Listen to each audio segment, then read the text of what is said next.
Quand on pense aux grands projets de construction, on en imagine souvent des grues, des gratte-ciels qui montent, mais en réalité, l'aventure la plus importante, elle, commence vers le bas. Aujourd'hui, on plonge sous la surface pour découvrir le forage de reconnaissance, cet art qui nous permet de lire l'histoire secrète de la Terre. Et oui, c'est la grande question qui motive toute cette exploration.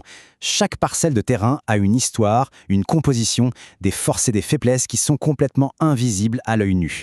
Alors comment on fait pour découvrir ce monde caché? C'est exactement ce qu'on va voir ensemble. Voici notre feuille de route. D'abord, on va s'intéresser au mystère du sous-sol. Ensuite, on explorera les 3 phases clés, la préparation, le forage lui-même et bien sûr l'analyse. Et pour finir, on verra comment tout ça se transforme en décisions bien concrètes. Allez, on y va. Avant même de poser la moindre fondation pour un projet, il y a cette énigme à résoudre, juste là, sous nos pieds. Et croyez-moi, c'est une étape absolument non négociable. Imaginez un instant, la stabilité d'un pont, la sécurité d'une mine ou même la réussite d'un projet immobilier. Tout ça dépend entièrement de ce qu'on sait du sol. Le forage de reconnaissance, ce n'est pas juste une formalité technique, c'est vraiment la seule façon d'obtenir des réponses claires, des preuves tangibles qui viennent directement de la Terre. Alors, tout commence par la préparation. Et c'est souvent ici que le succès de toute la mission se joue. Une bonne planification, c'est la clé d'un forage qui soit à la fois réussi et surtout sécurisé. Chacune de ces étapes est cruciale. D'abord, l'étude documentaire. C'est un peu comme un détective qui rassemble tous les indices existants sur une affaire. Ensuite, la visite de site. Ça permet de confirmer les infos sur le terrain, de sentir le lieu et de choisir les points de forage les plus intelligents. Et enfin, la mobilisation du matériel, c'est s'assurer que l'équipe a exactement les bons outils pour le type de sol qu'on s'attend à trouver.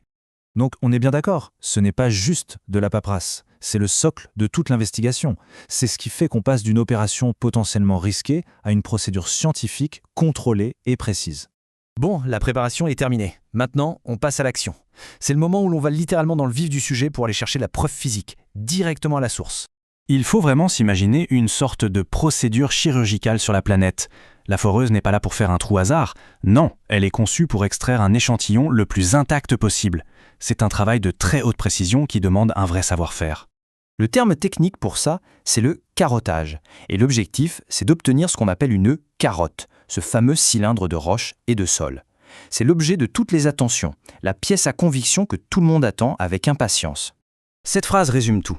Il ne faut pas voir la carotte comme un simple bout de caillou. C'est une archive, une véritable capsule temporelle. C'est un livre ouvert sur le passé géologique de notre planète, où chaque couche, chaque fissure, nous raconte une histoire vieille de millions d'années. Une fois qu'on a extrait cette fameuse carotte, la mission est loin d'être finie. En fait, c'est là que le vrai travail d'interprétation commence. On entre dans la phase d'analyse, le moment où la matière brute se transforme en connaissance pure. Là, c'est un véritable travail de fourmi, mais un travail passionnant. La carotte est mesurée, photographiée, décrite sous toutes les coutures. On fait des tests de résistance, de composition chimique, de perméabilité. C'est à ce moment précis que les secrets du sous-sol sont enfin révélés et surtout traduits dans un langage qu'on peut comprendre et utiliser. Et le résultat de toute cette analyse, ça ressemble à quoi ? Ça peut donner un tableau comme celui-ci. En gros, on a transformé ce cylindre de roche en une carte d'identité du sous-sol. On y voit les différentes couches, leurs propriétés, les risques potentiels comme une nappe d'eau et surtout la profondeur exacte de la roche bien solide sur laquelle on pourra construire en toute sécurité.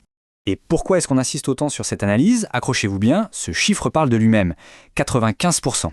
C'est le pourcentage d'échecs de projets géotechniques qui sont liés à une étude du sol insuffisante. Autrement dit, ignorer ce qui se passe sous la surface, c'est prendre un risque énorme. Un risque de surcoût, de retard et parfois même de catastrophe. L'analyse est donc absolument capitale. On arrive maintenant à la finalité de toute cette mission. Quel est le but ultime de ce processus ? C'est tout simple.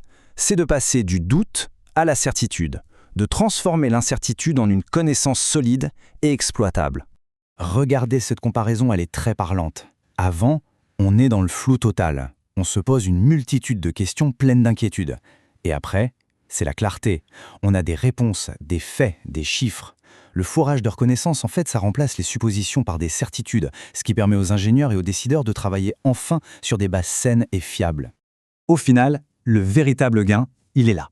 Ce savoir, il permet de débloquer des projets plus sûrs, plus performants et plus durables.